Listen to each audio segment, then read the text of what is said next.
ថ្មីថ្លៃអើយនឹកភូមិស្រុកនឹកផ្ទះសុខសម្បុកកន្លែងធ្លាប់ញ៉ាំបាយ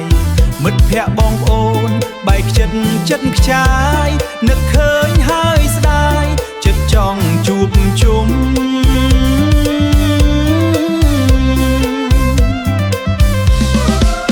នឹកក្រុងសំរោងកន្លែងដើរលេងនឹកត្រពាំងវែងកន្លែងងូតទឹក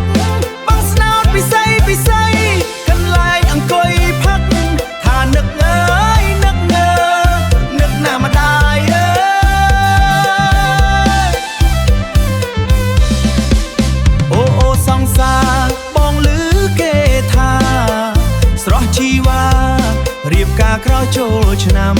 ឲ្យចិត្តនើយចិត្តបដិចភ្លេចបនដាំចិត្តនើយចិត្តចាំ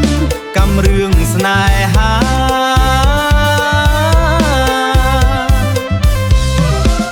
អោពាក្យសន្យានៅឯណាស្នេហ៍ស្នងថាស្រឡាញ់បងដែលអូនសន្យាក៏ទៅទឹមបាត់គូរំហូរទឹកនេត្រាកន្ទ្រឹមសោកាបាយស្នេហាក្រោយឆ្នាំថ្មី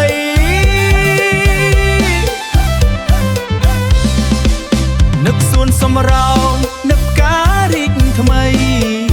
នឹកវងស្គរដៃដែលយើងរាំលេងនឹកវងខនសើមនុស្សច្រើនក្រៃលែ